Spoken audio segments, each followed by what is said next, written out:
Is it live, Muzaffar? Give me 1 minute. I need to start the recording. I will give you clue, sir. Then you can start. Okay.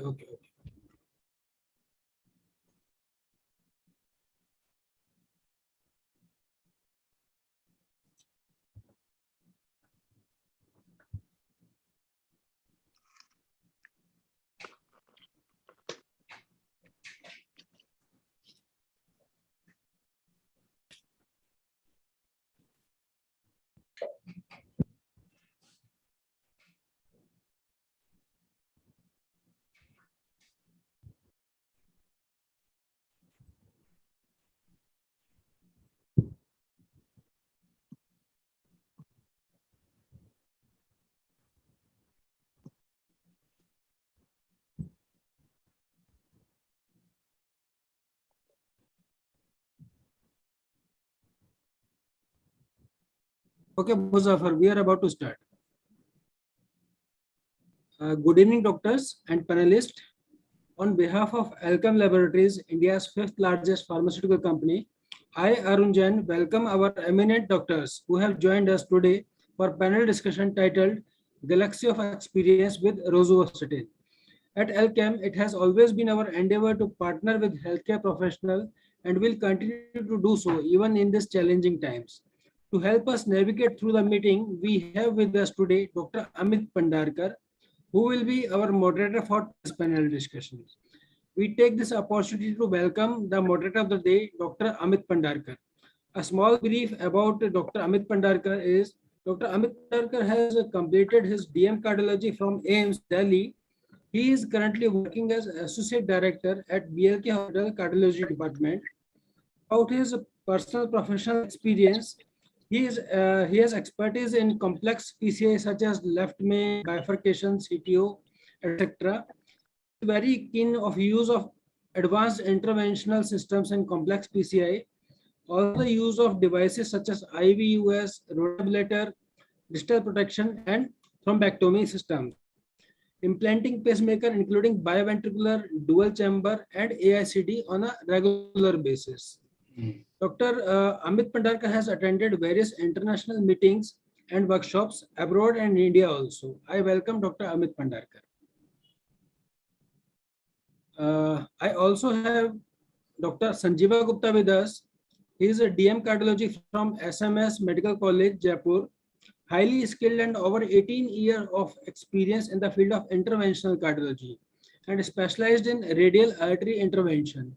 Performed more than 10,000 angiography and more than 5,000 LST with stenting, coronary, peripheral, and renal. Dr. Sanjeeva, his expertise in pacemaker, CRTD, AICD implantation, expertise in peripheral renal angioplasty. Doctor is also expertise in management of heart failure and hypertension. He has experience in working with JB Pant Hospital, Max Hospital, Shri Balaji Hospital, Saroj Hospital, MGS Hospital, Rajiv Gandhi Cancer Hospital, and now he is working at Jaipur Golden Hospital. I welcome Dr. Sanjeeva as well. We also have with us Dr. Rajni Sharma. She has vast experience in the field of cardiology. She has received her cardiology training from Jayadeva Institute of Cardiovascular Science and Research, which is one of the largest cardiovascular center in Asia. She has also worked in Hospital and RML Hospital as assistant professor. Dr. Rajni has performed more than 1800 angioplasties till date, and she is also an expert in vascular interventions, valvuloplasty, and device implantations. I welcome Dr. Rajni. We also have Dr. Kunal Gupta with us. He is MD from GMC Patiala. He has vast experience of about 20 years and presently working as exclusively as consultant in Max Hospital, East Delhi. Now I would request Dr. Amit to set the context and please start the panel discussion. Dr. Amit. Okay. Good afternoon, everyone. The topic for today's discussion is on the rosuvastatin. What is the evidence for the use of rosuvastatin for primary prevention, secondary prevention? What are the doses at which we have to give the statins? So in general, and what is the advantage of rosuvastatin as compared to other statins? Mr. Arun, I think you will have to share the screen. Yeah, you have to share the, I think because the headers, Mr. Arun? Yes, sir. Yeah, kindly share the headers. Sir, actually, as I shared with you that there is no screen presentation will not be there. Sharing will not be there, sir. So verbal it would be. Okay, verbal. So with the, okay, fine. Yeah. Yes. So what I will do, so the first question arises that what is at present, if we say, what is the evidence for the effect of statins for primary prevention? I would like Dr. Sanjeeva Gupta to comment on this. Dr. Sanjeeva? I think is he there? Yeah.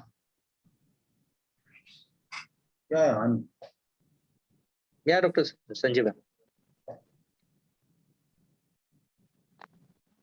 Am I clear? Yeah, am my voice clear? Yeah. Your voice is clear.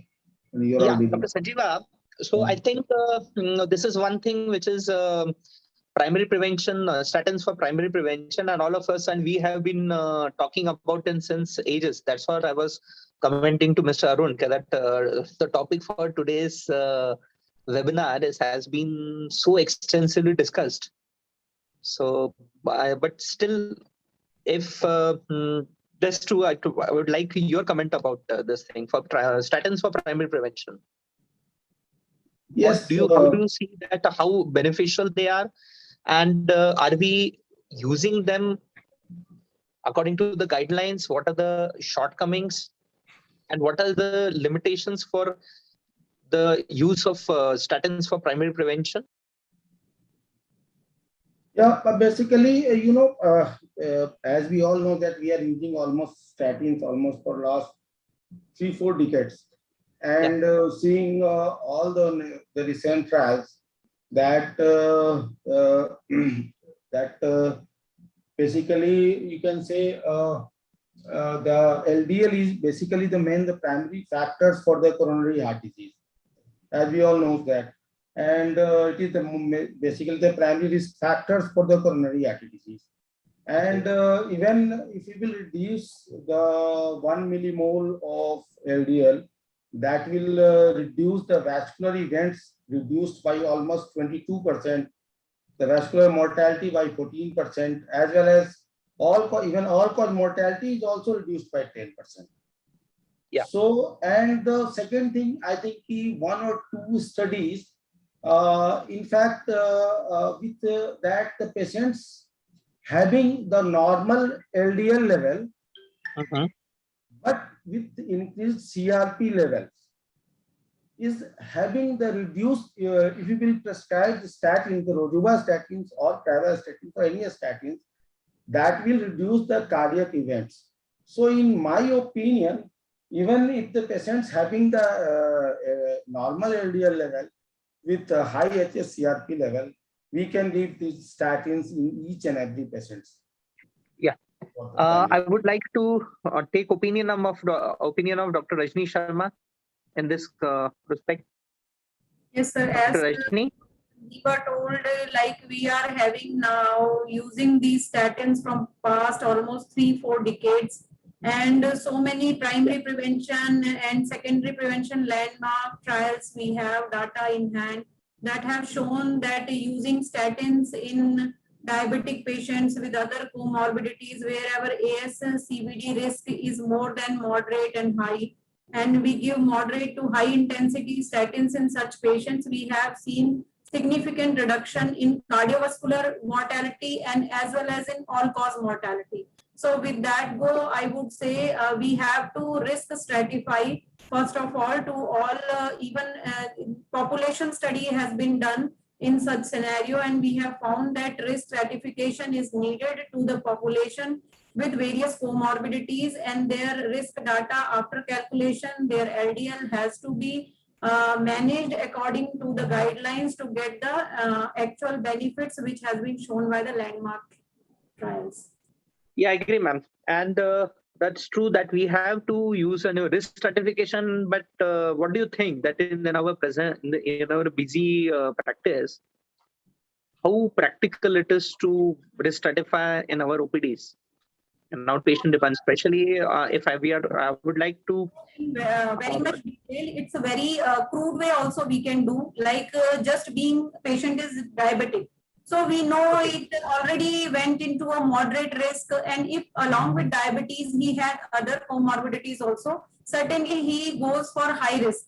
Then age, very simple factor. If patient is above 40, so it adds to the risk. So more or less, if we see just 2-3 factors like being hypertensive, diabetes, and age, if 2-3 factors we combine, we can take out major chunk of risk stratification, and with that we can put patient on at least moderate or high intensity statins right away. Along with that, if we don't do that also, directly we can go ahead with a simple lipid profile test for that person, and we can see the LDL level of that person, and then we have different range in that also along with his comorbidities. All these are very simple, like anybody is walking into OPD, generally we very left and right, we daily advise simple fasting lipid profile. In that we can know about his LDL, we can know about his triglycerides, and we can combine this with his comorbidities and very well advise statins. So we, with that profile, we can know how much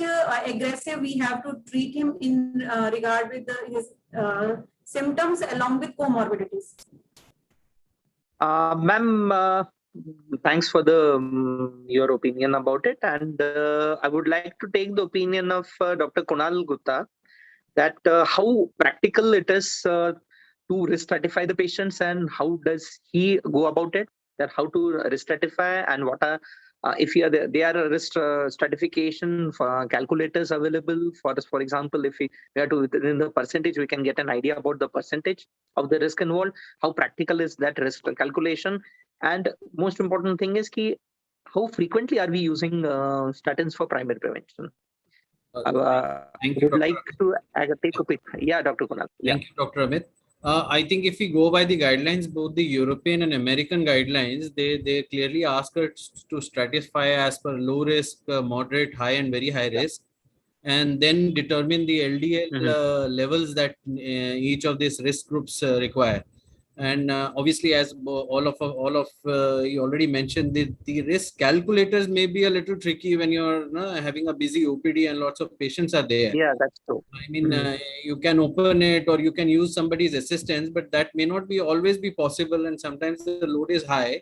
So I mean, you're all a cardiologist. As a physician, what simple way I usually follow is, first a patient is diabetic or not diabetic, and then it is his age that has to be looked into, whether more than 50 or less than 50, and history of cardiological, any atherosclerotic cardiovascular disease in the past or not.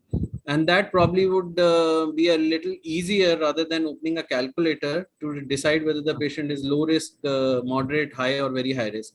I think very high risk category is very easily identified. So that should not be a problem. Probably low, middle, and moderate and high risk is what we have to decide. And beyond that, we just have to look at the LDL report and decide what next decision has to be taken. Yeah. Thanks, Dr. Kunal. Dr. Anahita, in this, a very, very valid point given by Dr. Kunal, that it's for instead of going for the risk calculators, we have different comorbidities. And unfortunately, we don't have any dearth of comorbidities. Most of our patients will have comorbidities. And regarding, and especially for Dr. Anahita, I believe you are a physician, and you and Dr. Kunal come across the maximum number of patients who are actually fit into the category for primary prevention. Sorry to intervene, sir. Sorry to intervene. Dr. Anahita is not on board. Some Okay, challenges sorry. are there. Okay, no issues. Sorry. Yeah, Dr. Kunal, I would I will come back again to you. That I will come your opinion. That's a very valid point, and I believe that primary prevention. And what do you think, Dr. Kunal? That how many of our patients are really, if you look at the actual figure, how many of our patients are actually getting, those who are eligible for primary prevention, For statins for primary prevention, those who are eligible for statins for primary prevention, how many patients are actually getting statins? No, I don't think most of them are getting the people who are eligible for it. But once you divide these patients into diabetic and atherosclerotic cardiovascular disease and non-diabetic and non-atherosclerotic cardiovascular disease. So diabetic and atherosclerotic cardiovascular disease, any evidence of it, even if the patient is having some amount of nephropathy also, he is probably more receptive to a statin therapy once you convince him that he is at a higher risk than the other group for getting any cardiovascular issue in the future. Now, when you deal with a patient who is neither ASVD or non-diabetic and he's less than 50, I don't think even convincing him about the LDL, high LDL or family history does not really bring in. There is some amount of physician inertia also. I mean, I would not say that I am also really pressing upon him to take a statin. But even on those patients, let's suppose we have an LDL of very high and the patient does give definite history of family history of early cardiovascular disease in his family, and his HSCRP is also high, you have a barrier. He would not take a drug so easily because apparently he's fit. So primary prevention in a non-diabetic and a non-atherosclerotic cardiovascular disease is still a challenge. There is a lot of inertia from both sides. Yeah, thanks, Dr. Kunal. Now I will again come to Dr. Sanjeeva Gupta. That a valid pointer given by Dr. Kunal is that there's a lot of inertia for those patients who are eligible and those who don't have any family history, non-diabetic, and even I have seen that those, for example, if you have a LDL of 200, so definitely that person is he is eligible for high intensity statin, but it's very difficult. And one of the major problem with patients have is if they ask, suppose if they kab tak lena hai medicine, and if you tell them that they have to take it lifelong, then they say, and especially in this current era where we have so much misinformation about statins. I remember yesterday, about a few days back only, there was in a group message was recirculating. Probably it has been going on since several years that cholesterol has been this saying it is no longer harmful and all that thing. Statins are useless things and all that. So such kind of misinformation. So that's the major hindrance for it. Now, Dr. Sanjeeva, you are there? Are you there? Yeah. Dr. Sanjeeva, then a very important question that do all diabetics above 40 years of age should be given statins? Do you agree? And although all of us agree, but how many diabetics will actually take statins, even if we prescribe them? What is your opinion about it? Basically, totally depends upon how to basically act with the patients or patient's attendant. That is very important in our practice. If we will explain all the things and if we give the time to the patient in our normal busy schedule, busy clinics, we are not giving much time to the patients. So I usually try to give at least half an hour to one patient. Okay. And explains all the things what you have if your LDL level is on the higher side and if your blood sugar is not under control, if your BP is not under control. These types of events can occur in future. So most of my patients, in fact, is on almost, if I prescribe these drugs, almost they are taking, but I know there is some sort of inertia, especially in the don't take it otherwise among the physicians. Due to these busy schedules, basically, we are not discussing all the cons and side effects. Like, most of the, suppose if you will prescribe the statins of 40 milligrams or, rosuvastatin 40 milligram or atorva 50 milligram, after 7 days or 3 days, the patient will complain they may have some sort of myalgia or some sort of easy fatigability. But you have to basically explain it that it is not due to these statins, unless otherwise the biomarkers is on a higher side. There is a study done in the UK that is called the nocebo effect. And this nocebo effect basically done in all the patients who was on statins and having some this sort of myalgia sort of things. And all the patients having this the normal CPK counts, and simply they have feeling that I started this medicine and that's why we have the problem. So basically it is not directly related to the statin. So basically all the side effects and what are the benefits you have to explain the patients and give more time to the patient for the at least prevention of cardiovascular events. I think each and every patient can take if you will explain all the things. Yeah, I agree, Dr. Sanjeeva. It is very hard to convince those patients who have not yet seen. I will give you an simile that in our country, to convince people to wear a helmet while riding a two-wheeler takes fine. Unless you fine people, and in Delhi, the strict fine is there. That then only people wear, and whenever they see that there is no cop, they won't wear helmet. So in a country where people are ready to get head injury, so it is very difficult to tell a person, especially in our country, to tell a person that if he takes statin daily, then there is a possibility that he won't develop an MI. But I believe that in this context, time is important. Basically, and second thing is, although we say, yeah, it is our duty. Yeah. And again, and I will say that generally we say that patient we should not scare the patient, but if for primary prevention, I think we have to scare them. And if they have a high risk, we have to convince them that although today they don't have any problem, but later on they will develop a problem. And I think my opinion is I tell them, I give them the examples. If you develop an event, this is going to happen? That is, as I said, we have to scare them. We have to understand that ASCVD is a bad disease. It not only affects mortality, it causes significant morbidity. And since in our country, a lot of people have out-of-pocket expenses, so it's a costly condition. So now, and another thing is that regarding which statins for primary, Dr. Kunal, yeah. So I just wanted to add that fine you said about the helmet that they wear only once there is a fine. So at least for diabetic plus 40 patients, once you show them that the LDL has to be less than 70, which is, I would say it is not 99% of the times it is not. I would be surprised if somebody comes with a diabetic and plus 40 with a LDL of 70. So that works just like a fine. So that convinces them that it has to be brought below 70, and then they are ready to receptive to taking this statin.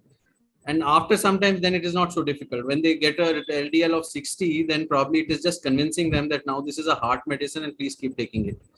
So your first barrier is exactly the same. It has to be a fine induced. Yeah, we have, and people have to understand. And one good thing is due to WhatsApp University and whatever this thing, and due to this explosion of social media, especially we have seen, and the celebrities had a cardiac events. For example, Saurav Ganguly had a cardiac event.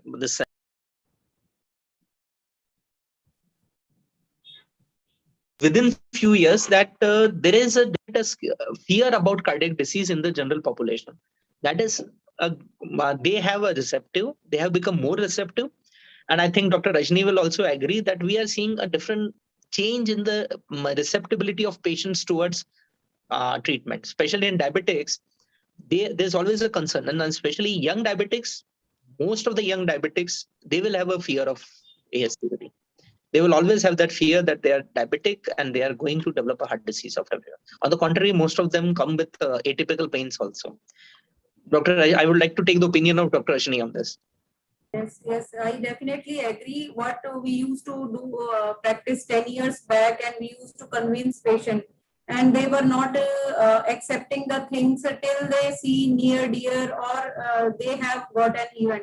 But now, if people are more aware, they know this complication of getting ASCVD, like they have seen near dear with stroke, some vascular events, and with the COVID, they are having thrombotic complications in this 1.5 years. It has rampant like anything because of COVID complication. They are now very much aware of complications as well, and what it happens to diabetic hypertension. Now they know the importance of being diabetic hypertension, why it is called as comorbidities, why they have more prothrombotic events than other patients. I think COVID era has given them a lesson which we were not able to give them as physician from past 1-2 decades, whatever we have learned, and we used to tell them the data is this and that. They were not understanding. But now people are fearful about their life. They know acute complications happen. There is something called as acute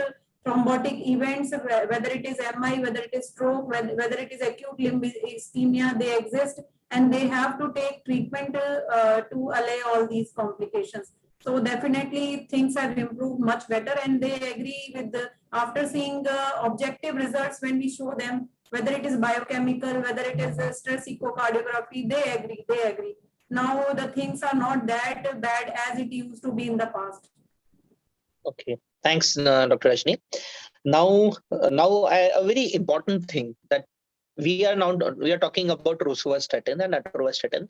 Earlier, I remember before Jupiter, all of us used to write, means atorvastatin was the preferred statin, but after Jupiter, practically every company came up with rosuvastatin. There was a lot of halagulla around the rosuvastatin. The usage of rosuvastatin has increased significantly.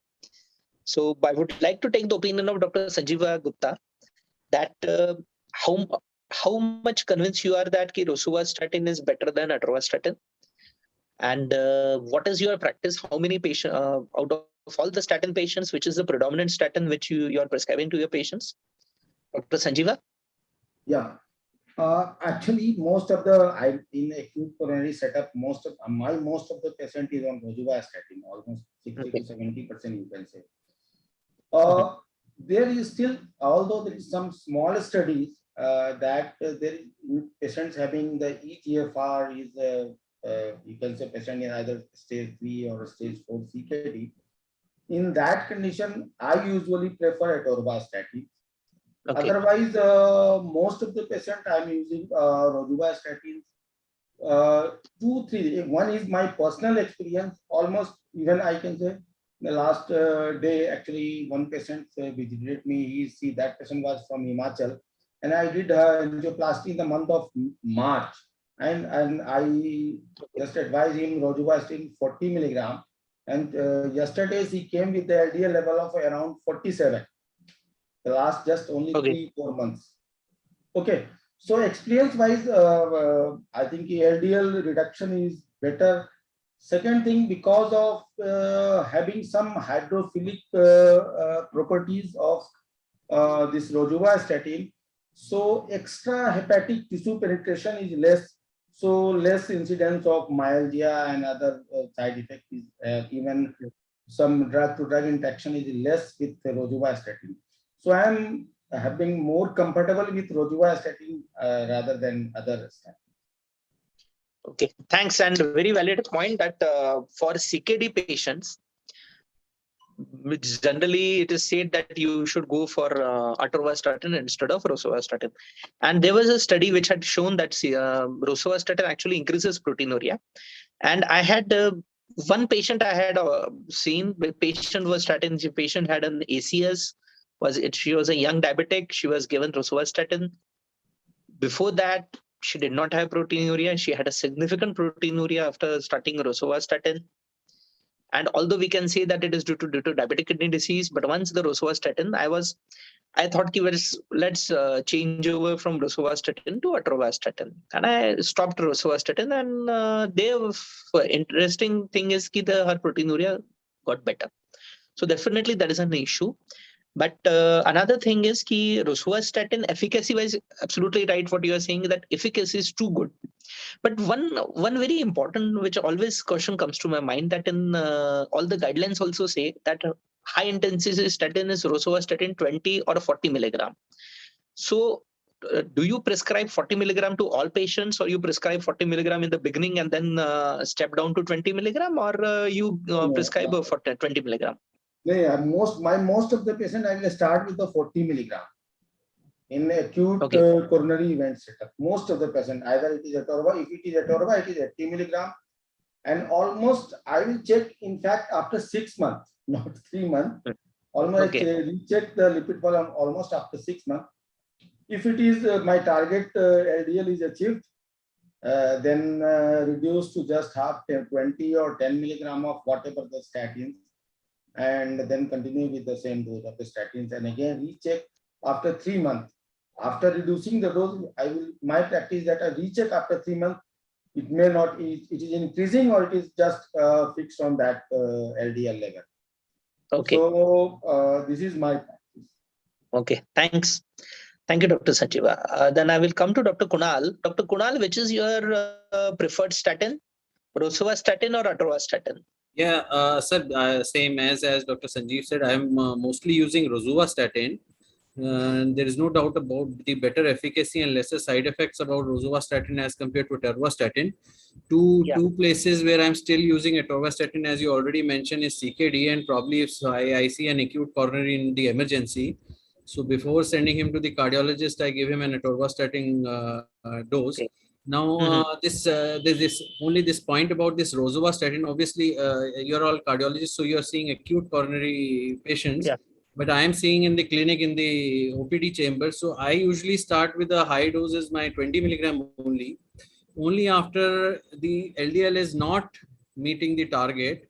If it's not, Okay. if it's a diabetic and it's not reached 70, it's still going 100 plus or something, are the only cases where probably I need to go up to rosuvastatin 40. Or Okay. maybe add ezetimibe, whatever the situation may be, because sometimes it's 40 milligrams they do not tolerate. So Okay. you add ezetimibe or they give rosuvastatin 40, whatever might be the case. So Okay. my prefer would be, yes, 90% would be rosuvastatin 20 milligram. Okay. Thank you, Dr. Kunal. Now I will come to Dr. Rajni. Dr. Rajni, what are your views about it? Which I believe that most of your patients will be on rosuvastatin. But what do you prefer? 10, 20 milligram or 40 milligram to start with? I see the Dr. Rajni? I'm dealing with a patient with acute coronary syndrome. So generally, patient whether has undergone angioplasty or not, generally ACS patient I'll keep for 1 year with the 40 milligram rosuvastatin. And generally in this time, I don't do as LDL also, because I have seen in my practice from past 10 years, my preferred agent was the rosuvastatin only. And I have seen if you are giving 40 milligram rosuvastatin, generally targets are met unless and until patient is having familial component of dyslipidemias as well. Or so generally I do follow up LDL after 1 year in ACS patients. But Okay. on the contrary, if I'm giving in a chronic coronary syndrome patient with multiple comorbidities being diabetic, hypertensive, I start and I am giving with seeing LDL level. Then I start with 20 milligram rosuvastatin. And then after 3 months or at least 8 weeks later, I do LDL again to see whether I have reached my targets or not. Then I escalate accordingly. But in ACS, without seeing anything, I put them on 40 milligram rosuvastatin. I don't do very regularly in them LDL level, because generally what I have seen, more than 95%, they have achieved LDL level below 55, what we need for established coronary syndrome patients. Yep. So that way I go in my practice, but definitely preferred is rosuvastatin, as benefits told by other physicians, very well taken. Yeah, okay, thank you. And I will agree with Dr. Sanjeeva that, and I also follow the same practice that we start with 40 milligram. And initial thing is, and my initially getting lipid profile during very early stages is not advisable. And during in ACS, and I also prefer to give 40 milligram and then recheck if the LDL has been achieved, then we can decrease to 20 milligram.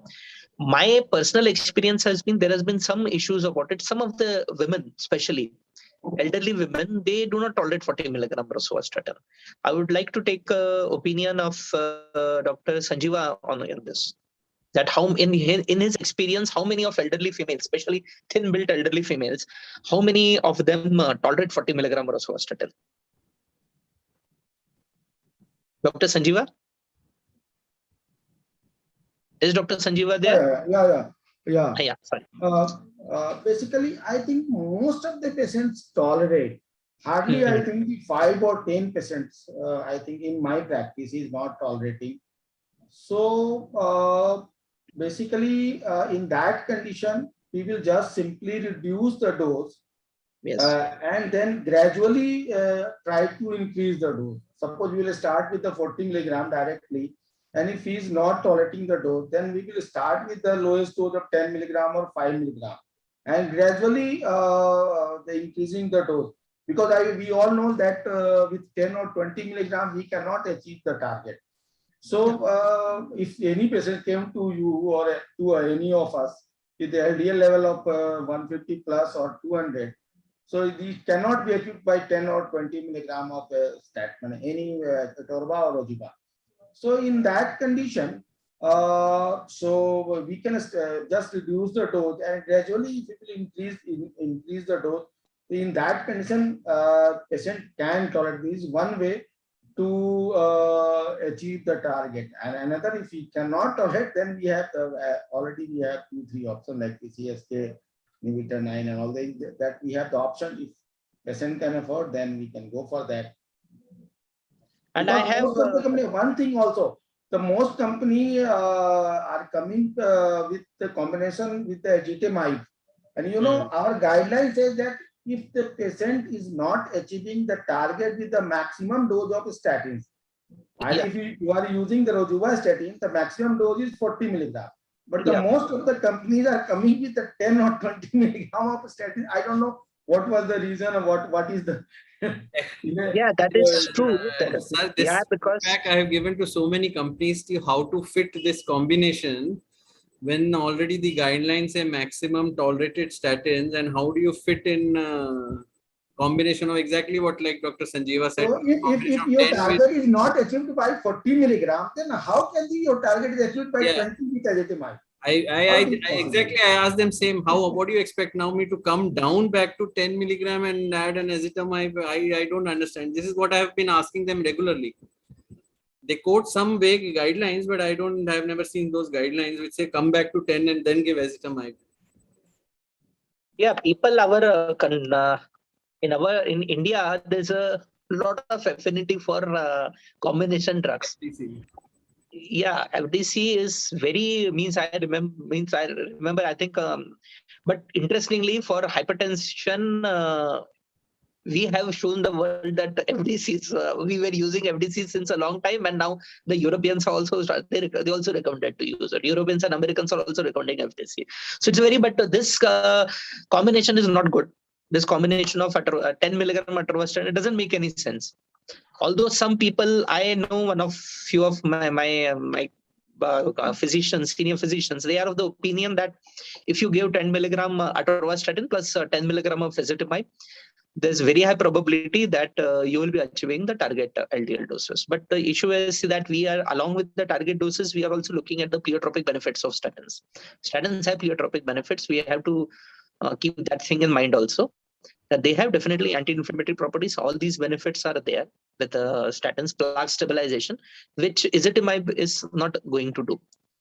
So anyway, that is the issue with it. And for rosuvastatin also, again, Dr. Kunal, I will ask this question again to you, that the guidelines say 20 or 40 milligram rosuvastatin. High intensity statin is 20 or 40 milligram rosuvastatin. So I have never understood why this kind of, although they say that high intensity statin is whether you achieve 50% reduction, 50% or more reduction in LDL, whether with a 10 milligram or, whether with 20 milligram or 40 milligram. So probably that may be the reason for that. But it's, and in my experience, most of the patients achieve target LDL doses. On the contrary, the LDL becomes very few patients will have, in spite of giving 40 milligram of rosuvastatin, their LDL will be high. What is your opinion? What is your experience about it? I just before that, I'll make a comment about those European, and I was just going through one of the publication in atherosclerosis in February, and it had that European guidelines and the American guidelines, and it only talks about maximum tolerated statin achieving your targets of LDL. So it really does not say ki you start with what, but it is ultimately you have to reach your target with the maximum tolerated statin. Now, because I am not seeing ACS patients, and usually a patient is usually just walking in with a sugar So you report. And start is, with low dose. That is so true. when I start with 20, obviously, just like you have mentioned that you seem to have problems when you give 40, some of these people don't tolerate. So having them really start a statin and then leave them all together, you start with 20, that is what I do. And after when you repeat it in his routine examination, either 3, 6 months or 1 year, only when it is not achieved, this LDL is not achieved, this is the report that you can show to the patient that still you are way away from your targets and you have to get it at least more than 50% or at least reach what the targets are. Then it is much easier to increase it to 40. But again, when I'm dealing with a primary prevention and he's not got this familial this dyslipidemia, he does not have a very strong family history, 20 milligram does not really give me trouble. I mean, I do get 70 easily in diabetics patients because probably he's taking a multiple of this SGLT2 and he has now got aware of it. His diet has improved, his exercise has improved. So his targets are usually met by rosuvastatin. That does not mean I have not used 40 at all. Yes, some people do require 40 and they have to take it. And post ACS, those patients who come, they are on 40. So they continue on 40. They at least for a year, we don't touch it at all. They continue to take rosuvastatin as long as they're tolerating it. It's only when they start complaining that becomes a little tricky issue. But I think already Dr. Sanjeeva mentioned very early that all myalgias are not statin induced. And especially in diabetics, there are so many of them are actually neuropathic symptoms rather than myalgia itself. You just have to ask 2-3 more questions before you decide, no, this was myalgia and statin has to be stopped. Just a few more questions, you find out that just is neuropathy, nothing else. And and that's one if the patients and some of the patients, for example, a patient has come with a triple vessel disease or more than one artery is involved, and we have done only culprit artery. So my always has been that the fact that the other artery is also having a lesion, it's always a stimulant for them. They start asking, we are having this kind of myalgias. When we know that it is not due to statins, you just tell them, what do you want? You want another cardiac event, or you will tolerate some myalgias? 100% people say, okay, we'll tolerate it. And then there's a lot of psychological also. Many times it will just go away. And the other thing is, it may be due to this thing also. Some of this myalgias is also internet induced. They read the side effects and they come back, see, this is what I'm having. And then you tell them read myalgia, and now you tell me how much is because of something else rather than statin. So they have to be asked to read something else rather than. And a lot of our patients, I tell them, fine. One day they will do vigorous exercise and then they will have myalgias and they will blame statins for that.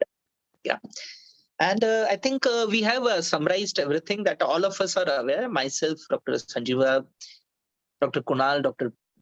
Ma'am also, Dr. Sharma also, all of us are of the opinion that statins have to be given for, especially they have excellent drugs.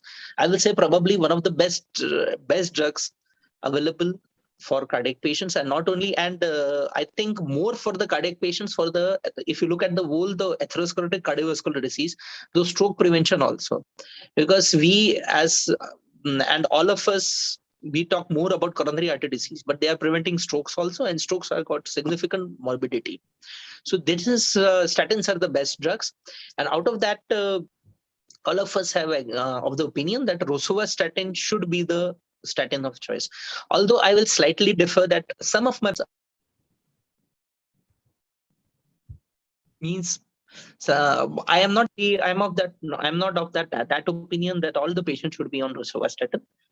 Some of my patients, for example, they're on CKD, and what in my experience, I have seen it give some side effects are there. If it's changed the statins, then the side effects may go away.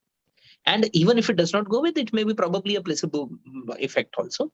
So that is the thing. But both the statins are, bottom line is you have to give statins, both for secondary prevention, everybody gives it. But for primary prevention, we need to have, and Dr. Kunal, involving you in the discussion is all the more important because physicians manage coronary ASCVD patients in much larger numbers as we. So we are mainly managing acute coronary syndromes and the subsequent follow-up. But at the physician level, using statins for, especially for primary prevention, is going to decrease the burden of ASCVD in India. That is very essential. And there's still a lot of inertia, as you also pointed out, there's a lot of inertia. Part of it is due to, I will say, a major reason being the busy OPDs. There's our OPDs and an average time which. Yes. In diabetics over last 10 years, there has been in last 10 years. Is it clear now? Yeah. So is my voice clear now? Yeah. In diabetic at least over last 10 years, there has been a huge change now. I mean, now even if patients come from other physicians, I see that there is a statin. If you tell them this is a heart medicine which you have to take, then they do take these statins. So it is only, scattered cases here and there who would drop the statin because they think it is not important, because they are too antihypertensive and too diabetic, which they think that is more important. So at least in diabetic patients, there is a definite change over last 10 years. There is no doubt about it. Yeah, and it is a good thing because we are the diabetic capital of the world. And already we are getting disease at a much younger age. Even in absence of diabetes, we are getting ASCVD at a younger age, and with the epidemic of diabetes, we have hypertension also. A lot of patients have coexisting hypertension and diabetes. So that's a major problem. And in the times to come, this is going, most of the patients will be related to these lifestyle diseases. And I think we have now, I would like to conclude. Thanks, Dr. Kunal. Thank you very much, Dr. Sanjeeva and Dr. Rajni ma'am, for actively participating in this discussion. And I would like to now, and then my thing is that we should have, all of us, it is our duty to spread the awareness of use of statins. That is and if you want to reduce the burden of this ASCVD in the society, we have to spread awareness. Thank you, Dr. Amit. My voice. Yeah. Audible or you are audible? Okay, Mr. Arun. Yeah, sir, it was really a wonderful discussion. I would say totally unbiased discussion. And sir, we take the opportunity to thank Dr. Amit Bhandarkar for moderating the panel discussion, and all the panelists, Dr. Rajni, Dr. Kunal, Dr. Sanjeeva, for sharing their experiences on rosuvastatin. We would also thank all the doctors who have joined us for this panel discussion today. And I'm sure all the doctors appreciate the current content presented today. We salute all our doctors, paramedics who have contributed immensely for keeping us all safe and healthy in these challenging times. We at Alkem will continue to serve doctors and patients by making our products available, especially our chronic brands, Zopiros, Alkem, and Global Diet. Thank you, doctor. Thank you for your time and sharing the experiences. Mr. Arun, I would just like to add one thing that you said, that unbiased. We have to be. We are basically scientific people. We are not media that we will be biased towards one another. Yes, absolutely, absolutely, sir. Yeah, and whatever, whether you give atorvastatin or rosuvastatin, statins have to be given. Yes, absolutely. Okay. Thanks, everyone. Okay. Thank you. Okay, bye. And stay safe.